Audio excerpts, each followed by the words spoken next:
Aksi saling dorong mewarnai eksekusi lahan dan bangunan di Jalan Sisingamangaraja, Medan, Sumatera Utara, Rabu siang. Masa yang mengaku sebagai pemilik lahan dan bangunan tak terima saat perwakilan pengadilan membacakan putusan eksekusi. Kericuan semakin memanas hingga seorang demonstran terluka dan giginya tanggal. Sejumlah demonstran terpaksa dibawa petugas ke Mapolrestabes Medan. Masa yang mengaku sebagai pemilik lahan bersikukuh mempertahankan lahan mereka karena memiliki sertifikat hak milik. Tidak pernah dilibatkan sebagai salah satu pihak di pengadilan. Tidak pernah dilibatkan. Nah, oleh karena itu dalam putusan inkrah itu mau dilakukan eksekusi, klien kami baru tahu tahun 2020. Nah, di situ kami melakukan perlawanan, gugatan perlawanan. Dan kami kalah. Kami banding dan prosesnya sekarang masih proses kasasi. Eksekusi sebelumnya sudah dilakukan 3 kali namun terus mendapat perlawanan. Atas eksekusi ini, pihak termohon berencana mengajukan kasasi ke Mahkamah Agung dan melaporkan tindakan petugas kepolisian yang dinilai represif ke Kapolri. Dari Medan, Sumatera Utara, Ahmad Ridwan Nasution, iNews melaporkan.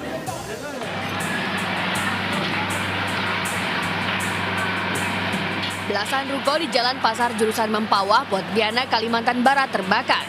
Warga yang berada di lokasi kebakaran terlihat panik dan berusaha memanggil bantuan agar api tidak menyebar ke bangunan lainnya. Salah satu saksi yang merupakan anggota satuan militer mengetahui terjadinya kebakaran ketika hendak menaikkan bendera merah putih bersama anggota lainnya. Saat melihat ke samping, kepulan asap tebal nampak sudah keluar dari bangunan ruko.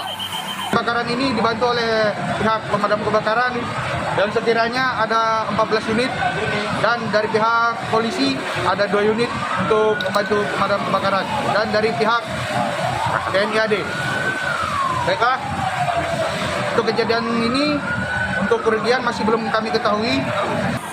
Hingga kini belum diketahui secara pasti penyebab terjadinya kebakaran. Dari Pontianak, Kalimantan Barat, Uun Yuniar, iNews melaporkan.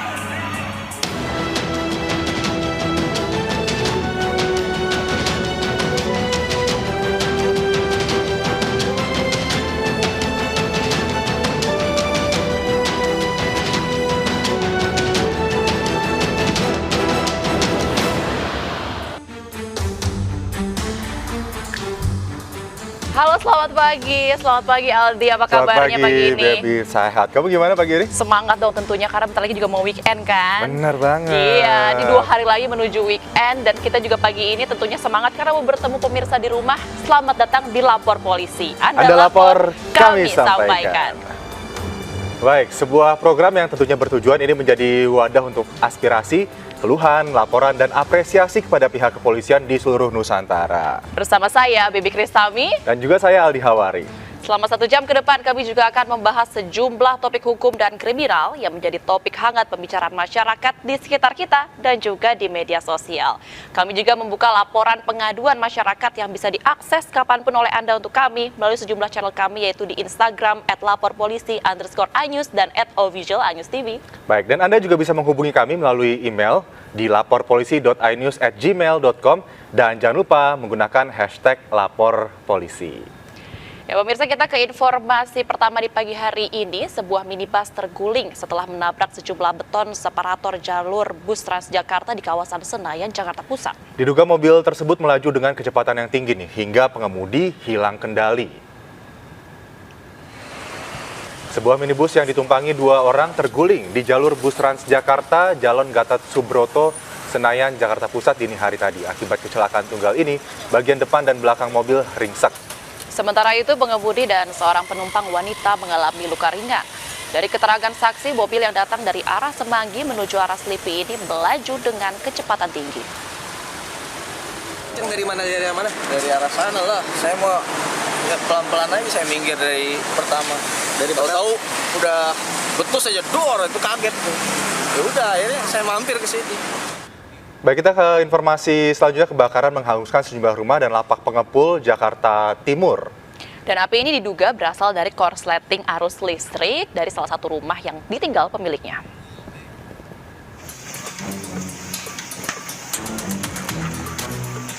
Sedikitnya 6 rumah semi permanen sekaligus lapak pengepul barang bekas hangus terbakar. Banyaknya material mudah terbakar membuat api cepat menyebar. Sejumlah warga yang berada di lokasi ikut menyelamatkan barang berharga milik korban. Menurut petugas, api diduga berasal dari korsleting listrik salah satu rumah yang ditinggali penghuninya. Awal kejadian tidak banyak diketahui warga di sini karena tahu ada penyalahan di rumah yang sempat kosong. Ya, ada satu penyalahan sehingga menyambar ke bagian sekitarnya. Sedikitnya 13 unit mobil pemadam kebakaran diterjunkan untuk memadamkan api. Api berhasil dipadamkan 1 jam kemudian. Tidak ada korban jiwa dalam peristiwa ini. Dari Jakarta, Rio Manik, iNews melaporkan. Informasi dari Jawa Barat, pemirsa, ada seorang mahasiswi yang juga SPG rokok ini ditemukan tewas di kamar kosnya di kota Tasikmalaya, Jawa Barat. Ya, di kamar kos tersebut polisi menemukan ada sejumlah obat-obatan tepat di samping jenazah.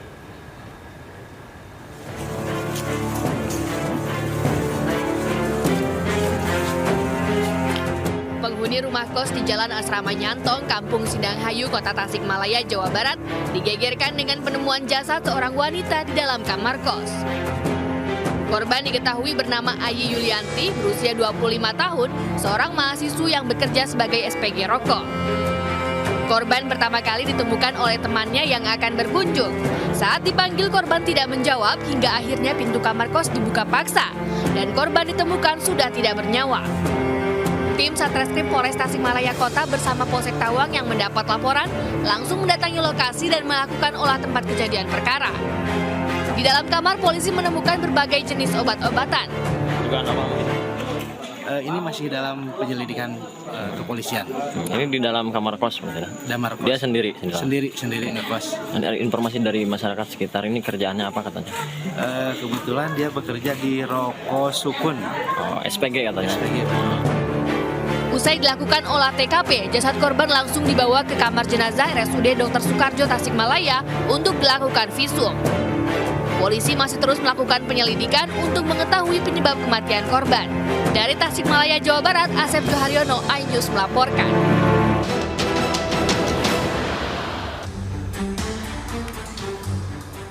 Kembali dilapor polisi, sebuah video viral menunjukkan penganiayaan sadis seorang remaja dengan dicekoki kaca beling ke dalam mulutnya di Tanah Toraja, Sulawesi Selatan. Ya, 2 pelaku kemudian langsung diamankan oleh polisi di mana salah satu pelaku masih di bawah umur. Apa Rara? Mengapain? Pengeroyokan terhadap anak di bawah umur berinisial JZ terjadi di Lembang Leatu, Kecamatan Sanggala Utara, Tanah Toraja. Penganiayaan dilakukan oleh 2 orang pelaku, masing-masing berinisial ML 19 tahun dan RP 15 tahun. Penganiayaan yang dilakukan kedua pelaku tergolong sadis. Kedua pelaku dengan tega memasukkan kaca beling ke dalam mulut korban dan membuat mulut korban terluka. Aksi para pelaku tersebut viral di media sosial. Satuan Reskrim Polres Tanah Toraja yang menerima laporan langsung bertindak cepat melakukan pemeriksaan terhadap korban dan saksi-saksi. 4 orang terduga pelaku pun diamankan dengan 2 orang ditetapkan sebagai tersangka, di mana salah satu diantaranya masih di bawah umur. Berdasarkan keterangan saksi-saksi, diketahuilah 2 orang pelaku ini, yang satu anak di bawah umur, masih umur 15 tahun, yang satu 19 tahun. Untuk pasal yang kita kenakan kepada pelaku ini yaitu pasal 80 ayat 1 dan 2, itu ancaman hukumannya 5 tahun penjara. Selain luka di bagian mulut, akibat penganiayaan, korban juga mengalami luka memar pada bagian punggung dan kepala. Dari Tanah Toraja, Sulawesi Selatan, Jufri Turapa, iNews melaporkan. Informasi selanjutnya, ada seorang pria di Lebak, Banten mengaku sebagai dewa matahari dan diduga menyebarkan ajaran sesat, Aldi. Iya, dia ternyata memiliki sebuah penginapan ya, yang dimana melarang pekerjanya untuk mengikuti ajaran Nabi Muhammad. Wow. Seorang pria bernama Natromi ditahan polisi atas dugaan penistaan agama di wilayah Kecamatan Bayah, Lebak, Banten. Pria 62 tahun yang diketahui memiliki usaha penginapan di wisata pantai Gua Langir mengaku sebagai Batara Surya atau Dewa Matahari. Penangkapan pelaku berdasarkan informasi dari para pekerjanya yang dilarang mengikuti ajaran Islam, diantaranya larangan mengerjakan sholat. Menurut warga, Natromi melakukan pendekatan secara individu pada calon pengikutnya. Natromi mengiming-imingi jika mengikuti ajarannya akan menjadi kaya secara instan.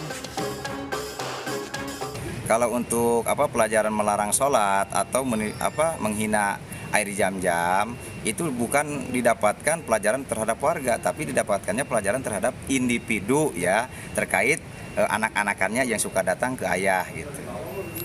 Terus apakah benar itu warga sempat mengusir Pak Natron? Oh enggak, kalau untuk diusir menurut saya tidak. Hanya saja itu diamankan oleh pihak desa gitu ya, dan ada terkait MUI, Muspika dan Muspida untuk merujuk kepada musyawarah di tingkat kecamatan.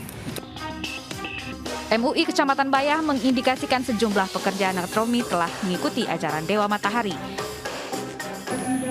Kalau dikatakan banyak, ya boleh dikatakan banyak, tapi kalau dikatakan tidak, ya tidak, sebab dalam kita ini dua kesana itu kan sudah banyak itu ya. Ya dari saksi itu kan sudah kita dapatkan 2 orang lah gitu yang keluar dari ajaran si ayah tersebut. Natromi kini telah diamankan polisi dan diperiksa atas dugaan penistaan agama. Dari Lebak, Banten, Iskandar Nasution, iNews melaporkan. Pemirsa, Polres Labuhan Batu gerebek kampung narkoba di Labuhan Batu, Sumatera Utara. 4 orang berhasil ditangkap. Hasil tes urin mereka dinyatakan positif mengandung zat metamfetamin.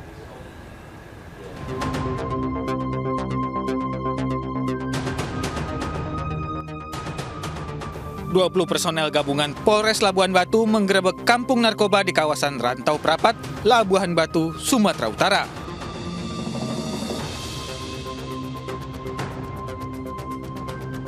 Dari hasil penggerebekan, polisi menangkap 4 pelaku penyalahgunaan narkoba.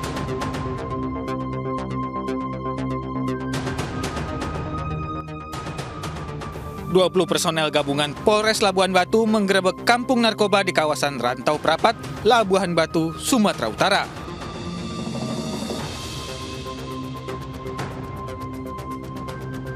Dari hasil penggerebekan, polisi menangkap 4 pelaku penyalahgunaan narkoba, serta mengamankan sejumlah barang bukti. Di lokasi 4 orang, di lokasi salah satunya perempuan, ya. Dan dari lokasi seperti yang sudah kita saksikan ada ditemukan barang-barang yang berhubungan dengan peredaran narkotika, ada timbangan, ada bom, alat penghisap sabu, dan juga ada ditemukan beberapa plastik klip yang berisi kristal putih, kita duga ini adalah sabu. Dari 4 orang pelaku yang ditangkap, 1 diantaranya telah ditetapkan sebagai tersangka. Sementara 3 lainnya masih dalam pemeriksaan intensif. Dari Labuhan Batu, Sumatera Utara, Ikang Amanda, iNews melaporkan. Setelah dibubarkan paksa oleh Satpol PP Jakarta Pusat, ini didirikan posko protokol kesehatan untuk memantau Citayam Fashion Week di kawasan Sudirman. Nah, ini yang ramai ya, sedang jadi buah bibir di mana-mana nih. Petugas meminta para remaja untuk mematuhi peraturan dan pulang sebelum jam 10 malam.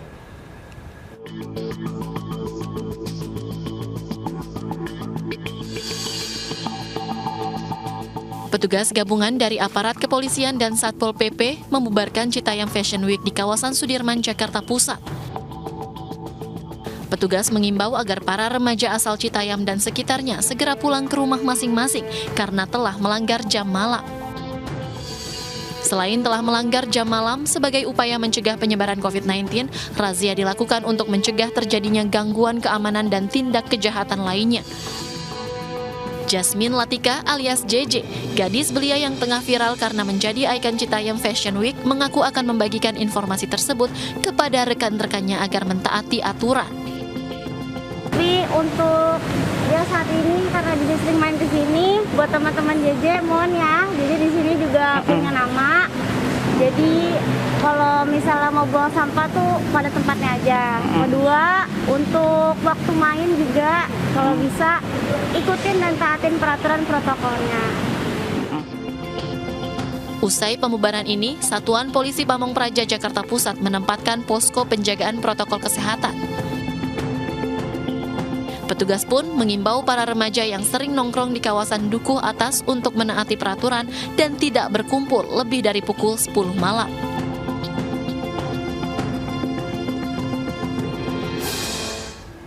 Unjuk rasa puluhan mahasiswa yang tergabung dalam Kesatuan Pelajar dan Mahasiswa Polewali Mandar di kantor Pemda Polewali Mandar ricuh. Ya, massa di sini memblokade ruas jalan Trans Barat Sulawesi dan juga menyandra sebuah truk.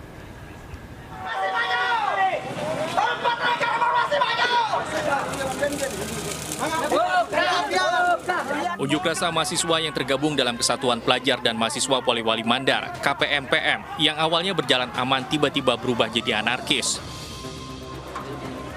Massa tak terima kantor pagar Pemda Polewali Mandar ditutup dan digembok, padahal massa berusaha menemui perwakilan Pemda. Akibatnya massa berusaha masuk ke dalam kantor Pemda dan mendobrak pagar besi hingga roboh.